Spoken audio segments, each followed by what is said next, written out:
أشهد أن لا إله إلا الله وحده لا شريك له وأشهد أن محمدا عبده ورسوله أما بعد فأعوذ بالله من الشيطان الرجيم بسم الله الرحمن الرحيم الحمد لله رب العالمين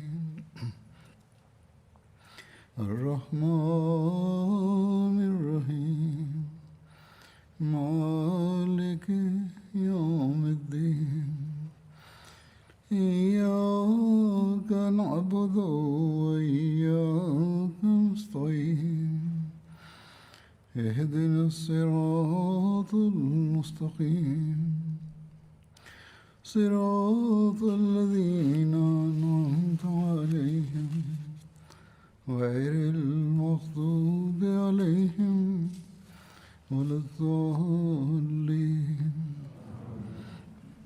Die deelnamen aan de slag van Badr werden het tijdperk van Hazrat Abu Bakr radhiyallahu anhu en de verschillende voorvallen die plaatsvonden tijdens zijn tijd genoemd.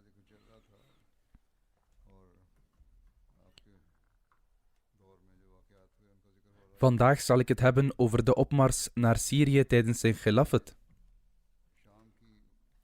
Nadat Hazrat Abu Bakr radhiyallahu anhu de opstandige afvalligen had onderworpen en orde en gezag was gevestigd in Arabië, overwoog hij de Byzantijnen te bestrijden, die een vijand waren die aanvallen uitvoerden van over de grens.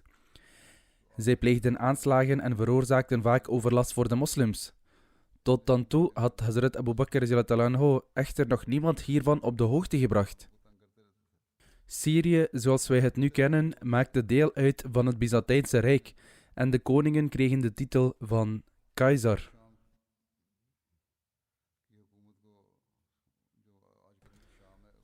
Hazrat Abu Bakr was hier nog over aan het nadenken toen Hazrat Sharabil bin Hassana naar hem toekwam, naast hem ging zitten en zei: O Khalifa van de boodschapper van Allah sallallahu alaihi wasallam, overweegt u Syrië aan te vallen? Hazrat Abu Bakr antwoordde: ja, ik overweeg het, maar ik heb nog niemand hiervan op de hoogte gebracht. Is er een bijzondere reden voor u om dit na te vragen?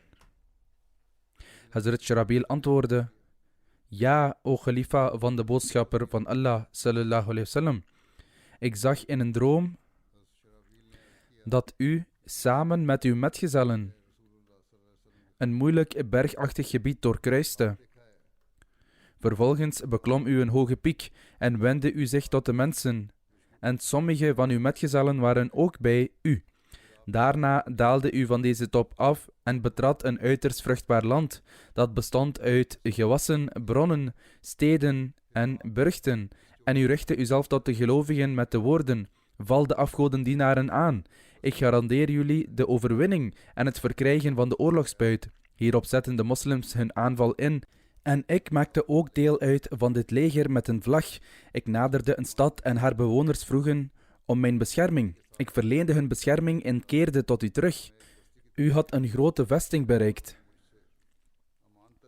U behaalde de overwinning en zij verzoenden zich met u. Daarna werd er een troon voor u geplaatst en u nam erop plaats. Daarna zei iemand tot u: Allah de Almachtige heeft u de overwinning geschonken en u geholpen. Daarom moet u uw dankbaarheid jegens uw Heer uiten en hem blijven gehoorzamen. Deze persoon reciteerde vervolgens de volgende verzen: إذا جاء نصر الله والفتح ورأيت الناس يدخلون في دين الله أفواجا فسبح بحمد ربك واستغفر إنه كان توابا.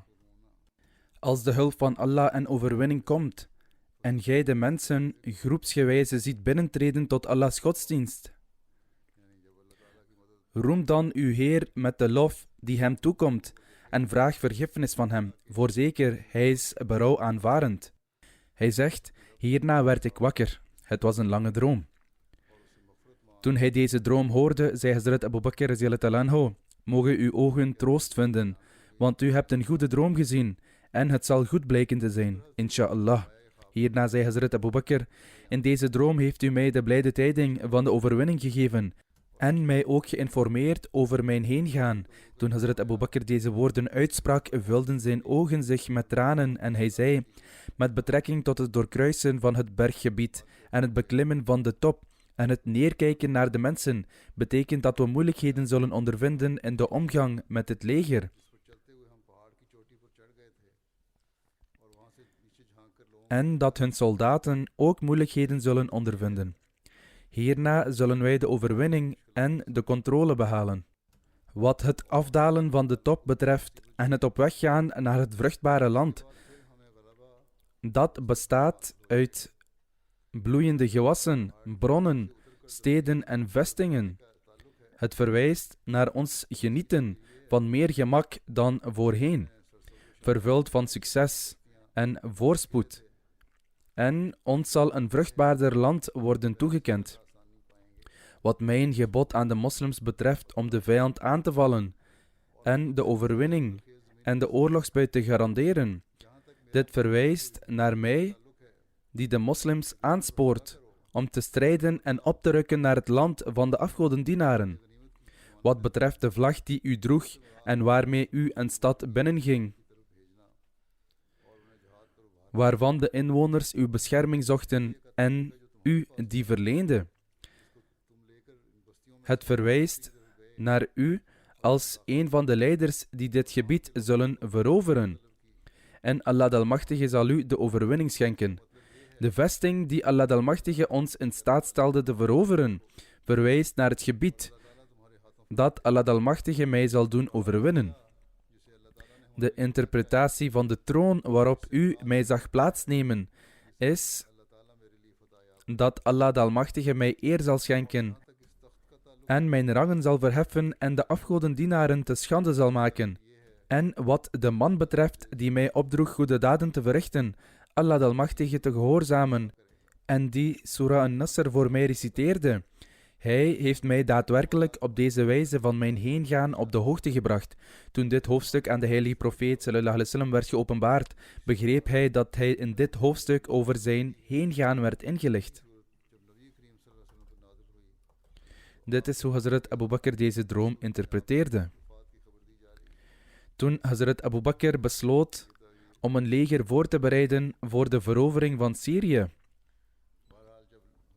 verzamelde hij Hazrat Umar, Hazrat Osman, Hazrat Ali, Hazrat Abdurrahman bin Auf, Hazrat Talha, Hazrat Zubair, Hazrat Saad bin Abi Waqas, Hazrat Abu Ubaidah bin al-Jarrah en verschillende andere vooraanstaande metgezellen van onder de Muhajirin en Ansar die deelnamen aan de slag van Badr en ook verschillende andere metgezellen. Toen al deze metgezellen voor hem kwamen, verklaarde Hazrat Abu Bakr: de genade van Allah is ontelbaar. Jullie moeten Allah de Almachtige daarom overvloedig prijzen, omdat hij jullie zijn gunsten heeft geschonken. Hij heeft u allen op één kalima verzameld, vrede onder u gesticht, u door de islam leiding gegeven en Satan van u verwijderd. Satan heeft nu geen hoop meer dat gij medegoden met God zult vereenzelvigen en dat gij naast Allah iemand zult aanbidden. Vandaag de dag zijn de Arabieren verenigd als één umma en behoren zij tot dezelfde vader en moeder. Ik ben van mening dat wij hen naar Syrië moeten zenden om tegen de Byzantijnen te vechten. En wie van hen sterft, zal de marteldood sterven. Allah de Almachtige heeft voor degenen die goede daden verrichten een voortreffelijke beloning bereid. Degenen onder hen die in leven blijven, zouden in leven zijn gebleven in een toestand waarin zij de islam verdedigden. En zij zouden de beloning van Allah de Almachtige verdienen, die hij schenkt aan degenen die op zijn weg strijden. Dit is mijn mening en ieder van jullie dient zijn suggesties voor te leggen op basis van zijn mening over deze zaak. Dus vroeg Hazrat Abu Bakr om hun suggesties. Hierop stond Hazrat Umar bin al-Khattab op en zei: alle lof behoort aan Allah, die zijn zegeningen en genade schenkt aan wie hij wil. Bij God U hebt ons altijd overtroffen in welk aspect van goedheid wij u ook probeerden te overtreffen. Dit is de bijzondere genade en zegening van Allah de Almachtige, en Hij schenkt die aan wie Hij wil. Bij Allah, ik wilde u ontmoeten voor dit doel dat u zojuist hebt genoemd, maar Allah de Almachtige heeft het zo gewild dat ik niet in staat was dit tegen u te zeggen, maar u hebt het nu zelf gezegd. Voorwaar, uw mening is juist. Allah heeft u inzicht gegeven over het rechte pad. Hierop stemden Hazrat Abdurrahman bin Auf, Hazrat Osman bin Affan, Hazrat Talha, Hazrat Zubair, Hazrat Saad, Hazrat Abu Ubaidah, Hazrat Sa'id bin Zaid, Hazrat Ali en de rest van de aanwezige Muhajirin en Ansar in met de mening van Hazrat Abu Bakr en zeiden: wij zullen naar u luisteren en u gehoorzamen. Wij zullen uw bevelen niet ongehoorzaam zijn en zullen gehoor geven aan uw oproep. Hazrat Abu Bakr stond toen weer op om de mensen toe te spreken. Hij prees Allah de Almachtige, die hij het meest waardig is, en bracht de groeten over aan de heilige profeet sallallahu alaihi wasallam. Daarna zei hij: O mensen, Allah de Almachtige heeft jullie zeker gezegend door jullie de islam te schenken, jullie eer te geven door jullie jihad en jullie superieur te maken aan andere religies door de islam. Daarom, o dienaren van Allah, bereid u voor om de Byzantijnen in Syrië te bestrijden. Ik ga nu jullie leiders aanwijzen, die het bevel over het leger zullen voeren. Gehoorzaamt Allah, weest uw leiders niet ongehoorzaam en houdt uw bedoelingen zuiver, om Allahs welbehagen te verkrijgen. Blijft uitblinken in uw karakter en gedrag en eet en drinkt op een behoorlijke manier. Allah de Almachtige steunt degenen die vroom zijn en goed doen.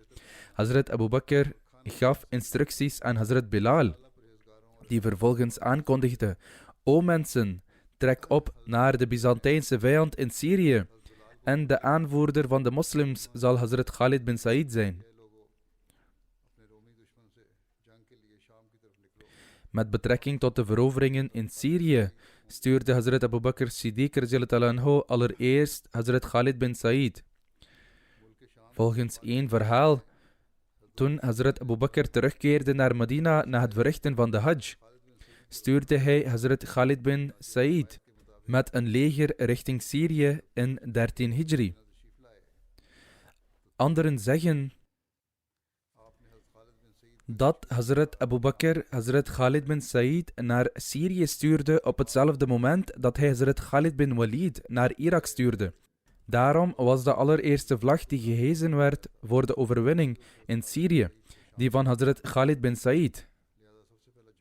Daarnaast kan men uit een ander verhaal leren dat toen Hazrat Abu Bakr 11 legers voorbereidde en uitzond om de afvalligen tegemoet te treden, hij tegelijkertijd Hazrat Khalid bin Sa'id opdroeg om naar Taima te gaan, om de grenzen van Syrië te verdedigen, waarbij hij hem opdroeg: verroer u niet van uw plaats, nodig degenen om u heen tot de islam, recruteer alleen degenen die geen afvalligen zijn geworden en bestrijd alleen degenen die tegen u strijden.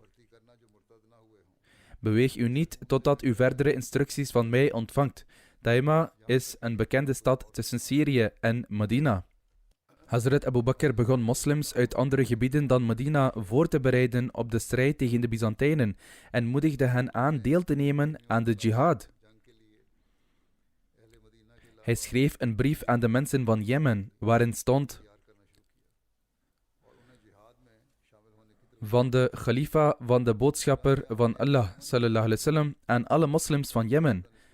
Vrede zij met allen aan wie dit wordt voorgelezen. Ik prijs Allah voor jullie, naast wie er geen God is. Allah de Almachtige heeft de moslims bevolen de jihad te voeren. Hij heeft hen opgedragen hiertoe met lichte of volle voorbereiding uit te trekken. Allah de Almachtige heeft verklaard: Jahidu bi amwalikum wa anfusikum fi sabilillah. Gaat heen en strijd met uw bezittingen en uw levens voor de zaak van Allah. Vandaar dat de jihad een verplichte plicht is, die een grote beloning van Allah met zich meebrengt. En wij hebben de moslims opgedragen zich voor te bereiden om tegen de Byzantijnen in Syrië te strijden.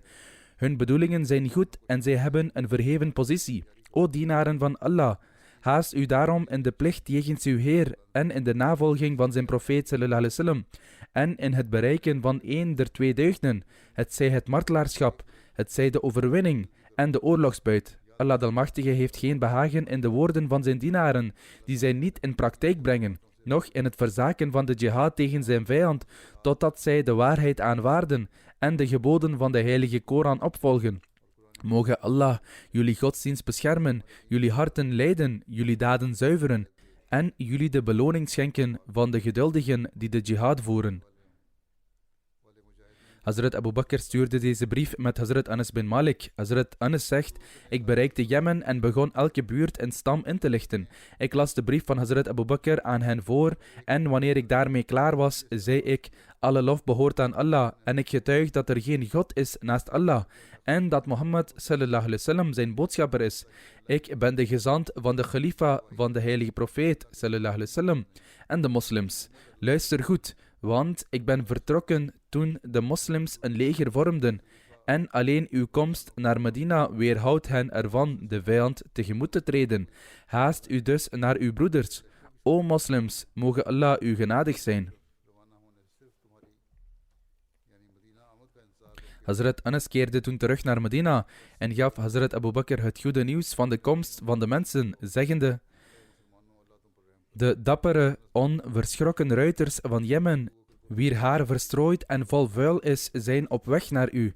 Zij zijn op weg gegaan met hun rijkdommen, proviand, vrouwen en kinderen. Intussen had Hazrat Khalid bin Said Taima bereikt en bleef daar omdat velen in de omliggende gebieden zich bij hem hadden aangesloten.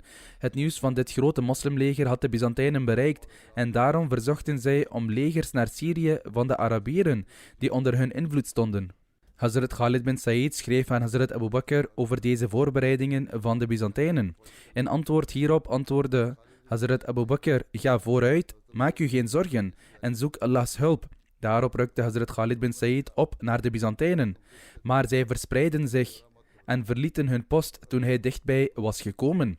Hazrat Khalid bin Said kreeg de controle over dat gebied en de meerderheid van de mensen die zich daar verzameld hadden, werden moslims.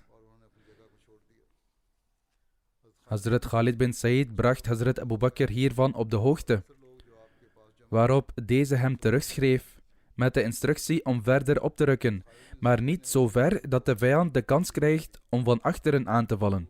Hazrat Khalid bin Said ging verder met de mensen totdat zij hun kamp opsloegen in een gebied. Een Byzantijnse priester met de naam Bahan kwam daarheen om hen te bestrijden.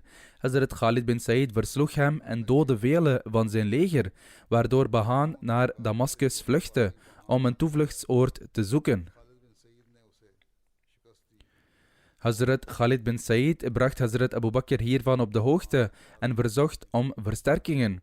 Op dat moment hadden de mensen van Jemen, die op weg waren om aanvankelijk in Syrië te vechten, Hazrat Abu Bakr bereikt. Evenzo waren er mensen uit de gebieden tussen Jemen en Mekka aangekomen. Onder hen was ook Hazrat Zulqila. Nadat hij zijn strijd tegen de afvalligen succesvol had afgerond, keerde Hazrat Ikrama ook terug naar Hazrat Abu Bakr, samen met mensen uit verschillende regio's. Met betrekking tot al deze mensen schreef Hazrat Abu Bakr aan degenen die waren aangesteld om sadqat te verzamelen en verklaarde dat degenen die graag vervangen wilden worden, vervangen moesten worden. Het gebeurde zo dat iedereen zich wilde laten vervangen en dus werd er een nieuw leger gevormd in hun plaats. Om deze reden kwam dit leger bekend te staan als Jaish al-Bidal. Deze legers kwamen aan waar Hazrat Khalid bin Said verbleef. Zelfs daarna bleef Hazrat Abu Bakr mensen aanmoedigen om in Syrië ten strijde te trekken. Hazrat Abu Bakr beval Hazrat Walid bin Uqba om op weg te gaan naar Syrië, waar Hazrat Khalid bin Said gelegerd was. Toen hij Hazrat Khalid bin Said bereikte, informeerde hij hem dat de mensen van Medina ernaar verlangen om hun broeders te hulp te komen en dat Hazrat Abu Bakr troepen aan het voorbereiden is. Toen hij dit hoorde, kon Hazrat Khalid bin Said zijn geluk niet bedwingen, want hij dacht dat hun overwinning tegen de Byzantijnen door hem zou worden geleid. Dus vertrok hij samen met Hazrat Walid bin Uqba met de bedoeling een aanval te lanceren op het grote Byzantijnse rijk, een leger onder bevel van Bahan. In zijn achtervolging om de Byzantijnen aan te vallen, negeerde Hazrat Khalid bin Said de instructie van Hazrat Abu Bakr om niet zo ver voorwaarts te gaan dat de vijand een kans vindt om van achteren aan te vallen. Niettemin werd hij afgeleid van het beschermen van zijn achterhoede en voordat andere bevelhebbers konden arriveren, begon hij de oorlog met de Byzantijnen. Bahaan en zijn mannen trokken richting Damascus. Bahaans terugtocht was in feite een complot om de moslims te omsingelen en hen van achteren aan te vallen. Hazrat Abu Bakr had hen voor dit gevaar gewaarschuwd.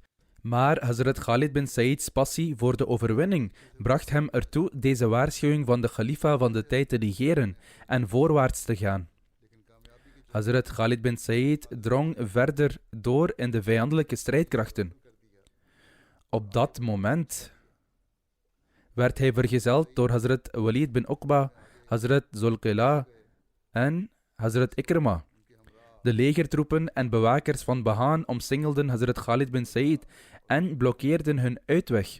Hazrat Khalid was zich hier niet van bewust. Bahaan rukte vervolgens op naar hen en vond Said, de zoon van Hazrat Khalid, op zoek naar water. En dus doodde hij hem en allen die bij hem waren. Toen Hazrat Khalid bin Said het nieuws ontving dat zijn zoon en zijn metgezellen waren gemarteld,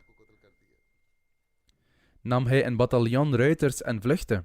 In plaats van de strijd aan te gaan, verkoos hij te vertrekken. In navolging hiervan bestegen ook vele anderen hun paarden en kamelen en verlieten het leger.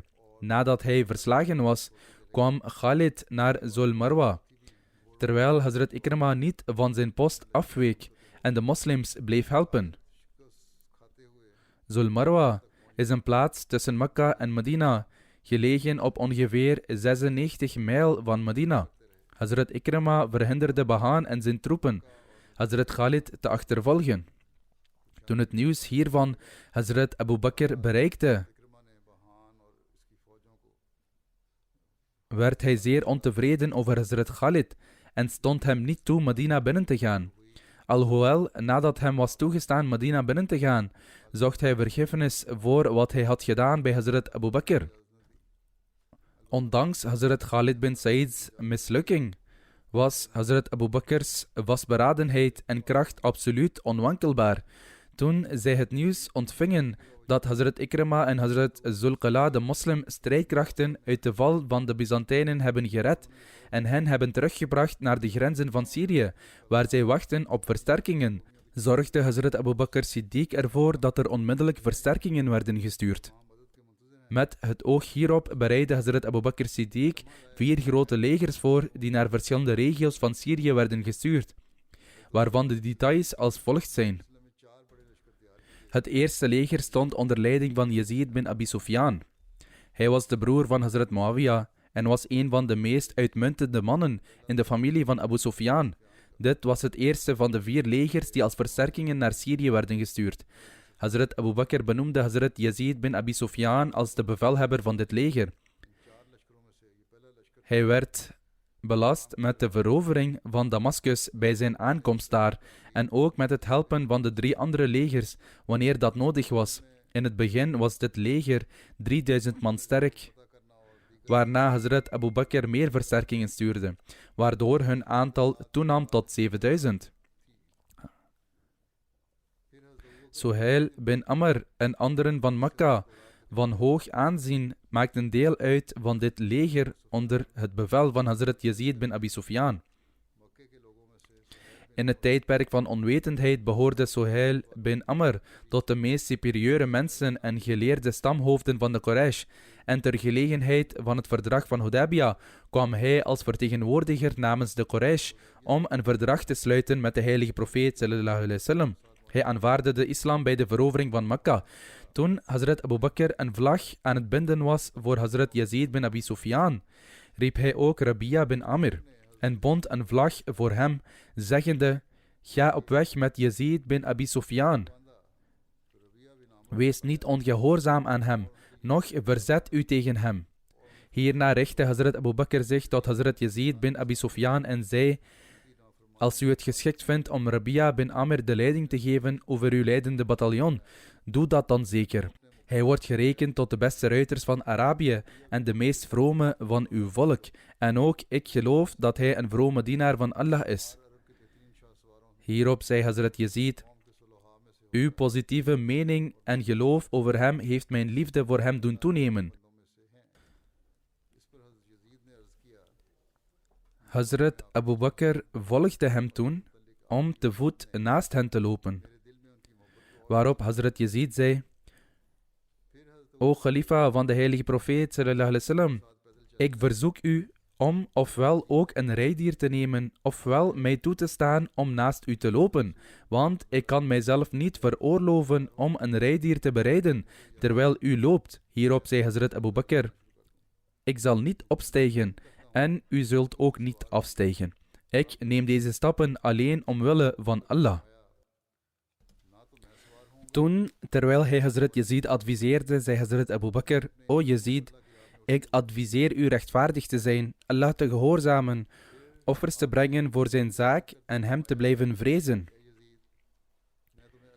En wanneer u tegenover de vijand komt te staan en Allah geeft u de overwinning over hen, wees dan niet bedriegelijk en vermink hen niet. Dat wil zeggen, vermink hun lijken niet. Verbreek uw verbond niet, toon geen lafheid, dood geen klein kind, bejaarde persoon of vrouw. Verbrand of verniel geen dadelpalmen en hak geen fruitbomen om. En dood geen dieren, behalve die welke voor consumptie bestemd zijn. Dood geen onnodige dieren. U zult een volk ontmoeten dat zich in hun gemeenten aan Allah heeft gewijd. Laat hen met rust en laat datgene waaraan zij hun leven hebben gewijd. Met andere woorden, de monniken en priesters in de kerken mag niets worden aangedaan. U zult ook een volk tegenkomen waarvan de hoofden door Satan van het midden zijn geschoren. Het midden van hun hoofden zou eruit zien alsof een mus een greppel in de grond heeft gegraven om eieren te leggen. In een andere overlevering is ook opgetekend: jullie zullen een volk vinden dat zijn hoofd van het midden afscheert, en zij zouden aan alle vier de zijden repen haar hebben overgelaten. Sla dus met jullie zwaarden op hun hoofden waar zij hun haar hebben afgeschoren. Er zijn een paar vertellingen over deze mensen aan wie werd bevolen hen te doden. Er wordt gezegd dat dit een christelijke factie was die niet uit priesters bestond, maar uit religieuze leiders die anderen zouden aanzetten om oorlog te voeren tegen de moslims. Zij zouden ook zelf aan de oorlog deelnemen. Om deze reden verklaarde Hazrat Abu Bakr dat de priesters die zich in hun kerken bevinden, in het geheel niet geschaad dienen te worden. Echter, de moslims zouden moeten strijden tegen zulke mensen die aanzetten tot conflicten en oorlog voeren en hun volgelingen, om de reden dat zij vijanden zijn in de strijd en aanzetten tot oorlog. Hazrat Abu Bakr benadrukte dit door te zeggen: strijd tegen deze mensen totdat zij ofwel de islam accepteren, ofwel geen andere keus hebben dan jizya te betalen. Wie Allah en zijn boodschapper sallallahu alaihi wasallam helpt, zal door Allah de Almachtige geholpen worden met ongeziene middelen. Ik wens u vrede toe en geef u over aan Allah. In een andere vertelling worden verdere instructies genoemd. Er staat geschreven dat Hazrat Abu Bakr tegen Hazrat Yazid bin Abi Sufyan zei: ik heb u aangesteld als gouverneur, zodat ik u kan testen en opleiden door u naar een andere plaats te sturen. Als u uw verantwoordelijkheden op een uitstekende manier vervult, dan zal ik u opnieuw aanstellen voor deze taak en u in staat stellen om verder uit te blinken. Indien gij echter nalatig zijt, zal ik u van uw ambt ontheffen. Houd u aan taqwa. Allah is op de hoogte van uw innerlijke toestand, evenals Hij op de hoogte is van uw uiterlijke toestand. Onder de mensen zijn zij die Allah het meest nabij zijn, degenen die het meest recht doen aan hun band van vriendschap met Allah. En degene die Allah het meest nabij is onder de mensen, is degene die zijn nabijheid bereikt door zijn gedrag. Ik heb u aangesteld in de plaats van Khalid bin Sa'id. Onthoud u van het koesteren van boosheid, want Allah is daarover en over degene die zo handelt zeer ontstemd. En wanneer u uw leger bereikt, behandel hen dan goed en vriendelijk. Beloof hun voorspoed. En wanneer gij hen raad geeft, Doet dit dan kort, want lange gesprekken doen veel dingen vergeten. Houd uzelf gereformeerd en de mensen zelf zullen zich voor u hervormen. Als een leider hervormd blijft, dan zullen de mensen ook op de juiste manier handelen. En bid op de vastgestelde tijd en verricht de ruku en sujud. En verricht deze met vurigheid en nederigheid. Wanneer de gezanten van de vijanden tot u komen, behandelt hen dan met waardigheid. Wanneer een afgezant komt, moet hij op een eerbiedige manier behandeld worden. Laat hen slechts voor korte tijd blijven, zodat zij niet te veel tijd met uw leger doorbrengen en daardoor geen informatie over hen kunnen inwinnen. Dit was ook onderdeel van de strategie om de afgezanten niet lang te laten blijven en hen snel uit te zwaaien. Sta niet toe dat zij inlichtingen inwinnen over uw rijkdommen, want zij zullen uw tekortkomingen te weten komen en inlichtingen over u inwinnen. Houd hen te midden van uw soldaten en laat hen niet tot het volk spreken. Wanneer gij met hen spreekt, geef dan niet uw geheimen prijs, anders zullen al uw plannen in duigen vallen. Wanneer gij raad wilt vragen, spreek dan de waarheid en gij zult de juiste raad ontvangen. Verberg uw inlichtingen niet voor uw raadgevers, anders zult gij door uw eigen schuld verlies lijden. Dit is ook een principe, dat wanneer men advies vraagt aan iemand, men dan alle details van de zaak moet vermelden, zodat zij het juiste advies kunnen geven en de kans dat men verlies lijdt verminderen. Spreek 's nachts met uw vrienden en u zult veel informatie kunnen verzamelen. Als u 's nachts informatie inwint, zult u in staat zijn inzicht te krijgen in veel verborgen zaken. Zorg ervoor dat u veel manschappen hebt in het bataljon. Dat is aangesteld voor de verdediging en verspreid ze over het leger. U moet vaak hun militaire posten inspecteren zonder hen van tevoren te informeren. Als u een post onbeheerd aanbetreft, moet u die persoon vermanen.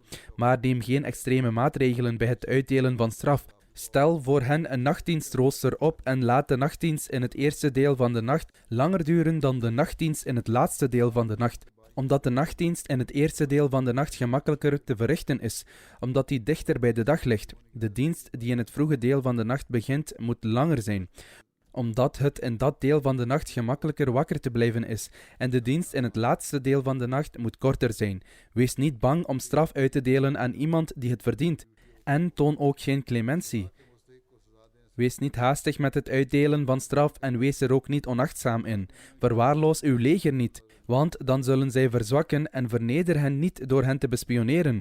Noem hun vertrouwelijke informatie niet aan mensen. Wees tevreden met hoe zij zijn en zit niet bij nutteloze mensen, maar bij hen die waarachtig en trouw zijn. Wees standvastig en vastberaden wanneer u de strijd aangaat met de vijand. Wees niet laf, anders zullen de mensen u volgen. Wees niet oneerlijk in zaken die betrekking hebben op de oorlogsbuit, want zo'n daad brengt u dichter bij het afhankelijk worden van anderen en verhindert u van overwinning en succes. U zult ook sommige mensen vinden die zich in dienst van de kerk hebben gesteld. Laat hen met rust en laat hen hun praktijk, waarmee zij zich hebben beziggehouden, voortzetten. Dit is een compleet plan van aanpak dat belangrijk is voor iedere leider en ambtsdrager om uit te voeren. Hierna nam Hazrat Abu Bakr de hand van Hazrat Yazid en terwijl hij afscheid van hem nam, zei hij: U bent de eerste persoon die ik als emir heb aangesteld over de vooraanstaande moslims. Deze mensen zijn niet van een lage status en evenmin zijn zij zwak, onwaardig of extremistisch in religieuze zaken. Daarom moet u hen goed behandelen en vriendelijkheid en mededogen met hen tonen en in alle belangrijke zaken advies van hen aannemen. Behandel hen vriendelijk. Mogen Allah hen in staat stellen u ook met vriendelijkheid te behandelen en mogen hij mij hulp schenken bij het vervullen van mijn verantwoordelijkheden als de khalifa. Daarna nam Hazrat Yazid zijn leger mee en vertrok naar Syrië. Elke dag, na het Fajr en Asr-gebed, bad Hazrat Abu Bakr: O Allah, u schiep ons toen wij nog niet bestonden. Daarna, uit uw barmhartigheid en genade, zond gij ons een boodschapper en gaf gij ons leiding terwijl wij waren afgedaald. Gij hebt ons de liefde voor het geloof in het hart gelegd, terwijl wij ongelovigen waren. Wij waren met weinigen en u hebt ons doen toenemen. Wij waren verdeeld en u bracht ons samen. Wij waren zwak en u schonk ons kracht. Toen verplichtte gij ons tot de jihad en droeg ons op tegen de afgodendienaren te strijden, totdat zij verklaarden, er is niemand aanbiddelijk dan Allah, en de jizya te betalen. Zij hadden geen andere keus. Of zij aanvaarden de islam, of zij moesten de jizya betalen. O Allah, wij zoeken uw welbehagen door deze jihad tegen de vijand, die afgoden met u vereenzelvigde en afgoden aanbad in plaats van u te aanbidden. O Allah, er is niemand aanbidding waardig dan jij. Uw status is veel verhevener dan wat deze onrechtvaardige mensen beweren. O Allah, schenk hulp aan uw moslimdienaren tegen de afgodische vijand. O Allah, schenk hun een gemakkelijke overwinning en help hen enorm. En schenk moed aan degenen onder hen die minder moedig zijn, en stel hen in staat standvastig te blijven. Laat hun vijand struikelen en hun hart overweldigen en vernietig hen. Maak hen los en vernietig hun land, en stel ons in staat bezit te nemen van hun land, huizen, rijkdommen en bezittingen. Word onze vriend en schenker van genade. Rectifeer onze zaken, stel ons in staat te behoren tot hen die dankbaar zijn en uw zegeningen te genieten. Vergeef ons en ook de gelovige mannen en de gelovige vrouwen en de moslimmannen en de moslimvrouwen, of zij nu leven of zijn heengegaan. Mogen Allah ons en hen in staat stellen standvastig te blijven in de waarheid in deze wereld en in het hiernamaals. Voorwaar, Hij is de barmhartigste en de genadevolle voor zijn gelovigen. Het tweede leger was onder het bevel van Shrabil bin Hassana. Hazrat Shrabil bin Hassana's vaders naam was Abdullah bin Mota en zijn moeders naam was Hassana. Zijn titel was Abu Abdullah. Hazrat Shrabil's vader overleed in zijn jeugd en daarom stond hij bekend onder de naam van zijn moeder als Shrabil bin Hassana. Hazrat Shrabil behoorde tot de vroege bekeerlingen tot de islam. Hij was een beroemde legeraanvoerder tijdens het tijdperk van Khilafat Rashida. Hij overleed in 18 Hijri op de leeftijd van 67 jaar.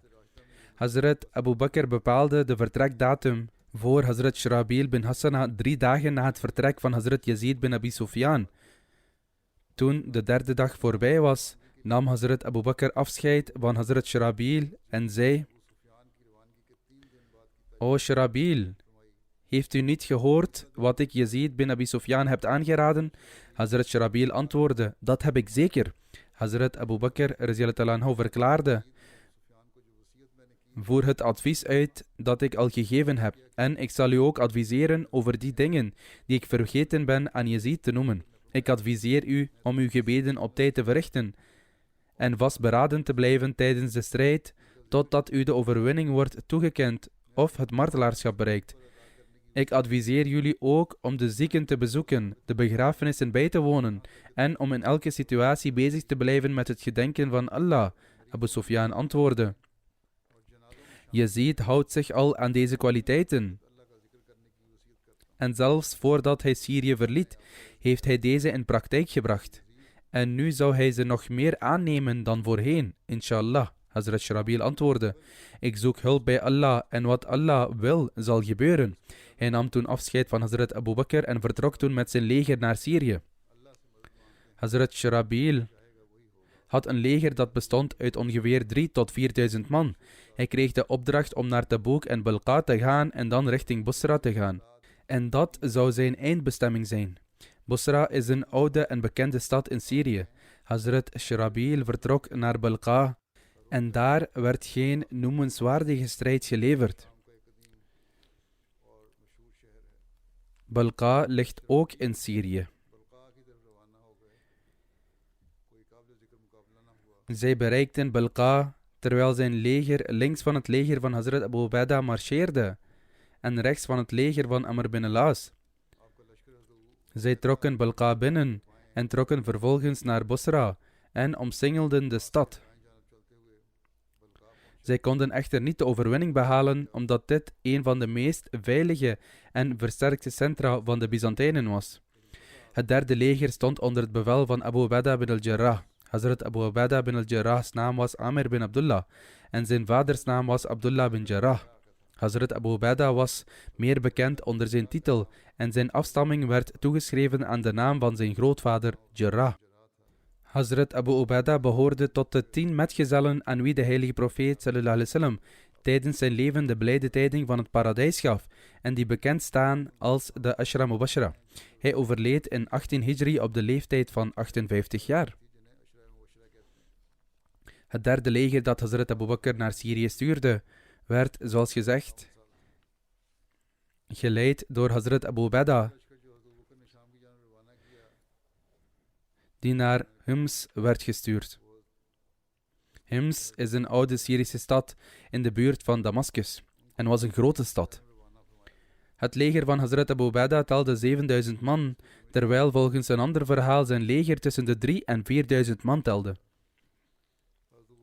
Onderweg passeerde Hazrat Abu Ubaidah een stad in Balqa die Ma'ab heette. Dit was geen gewone stad, maar een tentenstad. Er ontstond een strijd tussen hem en de mensen daar, maar later vroegen de mensen daar om vrede, waarop hij een verdrag met hen sloot. Dit was het allereerste verdrag dat in Syrië werd gesloten. Hazrat Abu Bakr stuurde ook Qais bin Hubayra samen met Hazrat Abu Ubaidah. Het was over hem dat Hazrat Abu Bakr Hazrat Abu Ubaidah adviseerde en zei: u wordt vergezeld door een van de meest geëerde en gewaardeerde ruiters van Arabië. Als het gaat om jihad, denk ik niet dat er iemand is met meer goede bedoelingen dan hij. De moslims mogen zijn mening, zijn raad en zijn macht in de strijd niet veronachtzamen. Houd hem dicht bij u en behandel hem met vriendelijkheid en welwillendheid. Zorg ervoor dat hij zich door u niet miskend voelt. Dit zal u zijn welbehagen verschaffen en hij zal aan uw zijde staan in het streven de vijand te bestrijden. Toen Hazrat Abu Ubaidah vertrok, riep Hazrat Abu Bakr Qais bin Hubayra en zei: ik stuur u met Abu Ubaidah, vertrouweling van de natie. Als hem onrecht wordt aangedaan, doet hij nooit iemand onrecht aan. Als hij mishandeld wordt, vergeeft hij. En als een band met hem verbroken wordt, streeft hij ernaar die te herstellen. Hij is barmhartig jegens de gelovigen en standvastig jegens de ongelovigen. Wees hem niet ongehoorzaam, en hij zal slechts bevelen wat het beste is. Ik heb hem opgedragen te luisteren naar hetgeen gij zegt. Geeft hem dus raad terwijl gij Allah vreest. Wij hebben gehoord dat u in het tijdperk van afgoderij en onwetendheid de beste was met uw ervaring in de strijd. In een tijdperk van onwetendheid waarin zonde en ongeloof bestonden. Nu, na de islam te hebben aanvaard, gebruikt u uw kracht en moed om de ongelovigen te bestrijden die deelgenoten aan Allah toekennen. Allah de Almachtige heeft daarvoor voor u en voor de moslims een grote beloning, eer en overwinning vastgesteld. Bij het horen van deze leiding zei Qais bin Hubayra: als u nog leeft en ik nog leef, dan zul u van mij zulk nieuws ontvangen over het beschermen van de moslims en het ondernemen van de jihad tegen de ongelovigen, dat u zal bevallen en u gelukkig zal maken. Hazrat Abu Bakr radiyallahu anhu zei: alleen iemand zoals u zou dit kunnen doen. Toen Hazrat Abu Bakr werd geïnformeerd over de manier waarop hij tegen 2 commandanten in Jabia vocht en hen doodde, zei hij: Qais hield zich aan zijn belofte.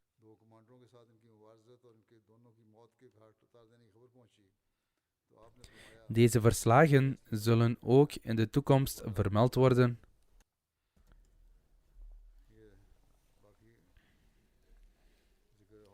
Op dit moment wil ik melding maken van een martelaar. Nasir Ahmed Sahib, zoon van Abdul Ghani Sahib. Hij woonde in Rabwa, Darur Rahmat Sharqi. Op 12 augustus stak een tegenstander van de gemeenschap hem neer en martelde hem: Inna lillahi wa inna ilayhi raji'un. Naar verluidt was Nasir Ahmed Sahib bij de bushalte met een van zijn vrienden die kranten verkochten. Toen een godsdienstfanaticus genaamd Hafiz Shahzad Hassan aankwam en vroeg of hij een Ahmadi was. Nasir Ahmed Sahib antwoordde: ik ben een van de Ahmadiyya gemeenschap. waarop deze persoon eiste dat hij openlijk zou verklaren dat hij de gemeenschap afzwoer. Toen hij weigerde, nam de man een mes uit een tas en terwijl hij slogans aanhief, viel hij Nasir Ahmed Sahib aan. Hij stak hem talloze malen, zozeer zelfs dat deze wonden binnen enkele seconden fataal bleken te zijn. Hij was niet in staat te herstellen van de meervoudige steekwonden en werd dus gemarteld. Hij was 62 jaar oud op het moment van zijn martelaarschap. Na het incident zei de moordenaar in zijn verklaring dat hij geen berouw had over wat hij had gedaan en dat hij, als hij de kans kreeg, hetzelfde opnieuw zou doen. Dit hele incident vond plaats in 1 minuut of 2, in feite in slechts 1 minuut. Naar verluidt werd hij binnen 2 of 3 minuten daarna naar het ziekenhuis gebracht, maar dit is wat Allah had verordend en de wonden bleken fataal te zijn en hij werd een martelaar. Ahmadiyyat werd gevestigd in de familie van de overleden martelaar via zijn grootvader van vaderskant, de gerespecteerde Feroz Deen Sahib van Raipur, district Sialkot, die de bei'at deed en toetrad tot Ahmadiyyat in 1935 tijdens het tijdperk van de tweede khalifa. Hij studeerde niet verder dan zijn lagere school en begon in plaats daarvan in zijn familiebedrijf in de landbouw te werken. Hij verliet ook enige tijd het land en ging naar Maleisië, waar hij werkte, waarna hij terugkeerde naar Pakistan. 10 jaar geleden verhuisde hij naar Raipur, district Sialkot, naar Rabwa. Hij had deze dagen niet gewerkt omdat hij ook hartpatiënt was. Hij bracht het grootste deel van zijn tijd door in dienst van de gemeenschap in zijn plaatselijke omgeving. Hij diende momenteel onder Majlis Ansarullah als Muntazim Ansar en als verzamelaar voor de financiële afdeling. Hij bezat vele grote kwaliteiten. Hij hielp iedereen in zijn plaatselijke omgeving en was vooral altijd bereid om wezen en armen te helpen. Hij zorgde ook speciaal voor het schoonmaken van de moskee. Hij was een zeer betrouwbaar, hardwerkend, sociaal en moedig persoon. Hij had wat moeite met lopen door een beenbreuk. Maar desondanks ging hij altijd als hij 's nachts door de Jamaat werd opgeroepen voor bewakingsdienst.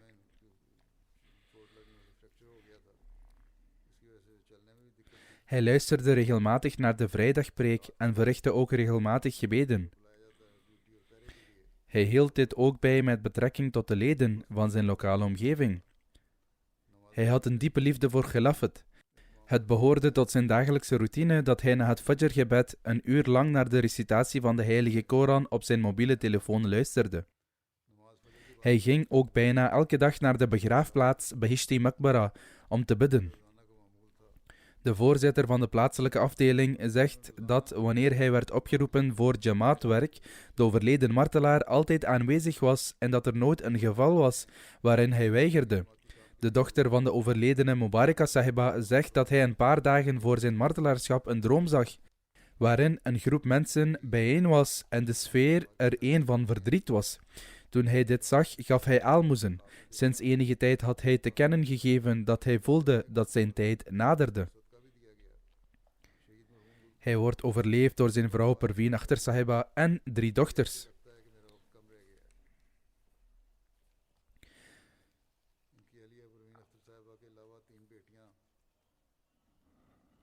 Moge Allah de Almachtige hen allen geduld en standvastigheid schenken.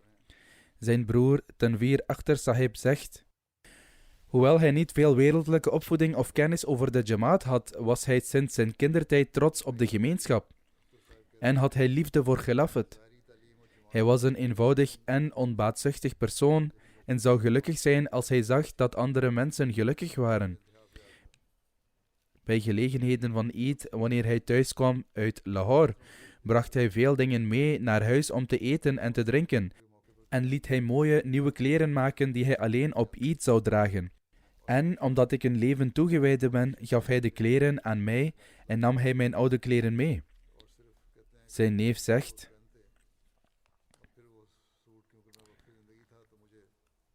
hij hield altijd zijn telefoon bij zich, omdat hij dacht dat iemand uit de gemeenschap zijn hulp nodig kon hebben. En als hij zijn telefoon niet bij zich had, dan zouden ze geen contact met hem kunnen opnemen. Zelfs als zijn telefoon 's nachts ging, maakte hij zich onmiddellijk gereed om de gemeenschap te dienen. Zelfs als hij tot het einde van Rabwa moest gaan, zou hij dat doen.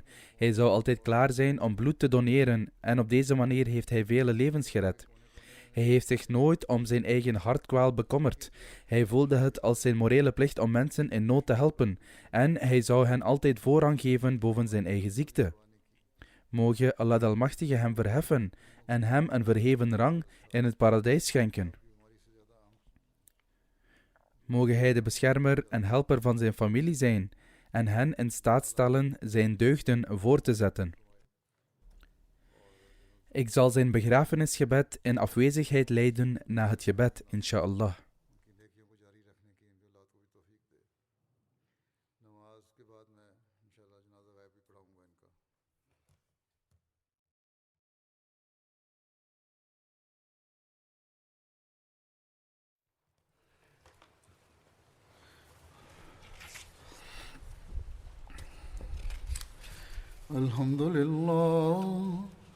الحمد لله نحمده ونستعينه ونستغفره ونؤمن به ونتوكل عليه ونعوذ بالله من شرور أنفسنا ومن سيئات أعمالنا من يهده الله فلا مضل له ومن يضلل فلا هادي له ونشهد أن لا إله إلا الله ونشهد أن محمدا عبده ورسوله عباد الله رحمكم الله إن الله يأمر بالعدل والإحسان وإيتاء ذي القربى وينهى عن الفحشاء والمنكر والبغي يعظكم لعلكم تذكرون اذكروا الله يذكركم وادعوه يستجب لكم ولذكر الله أكبر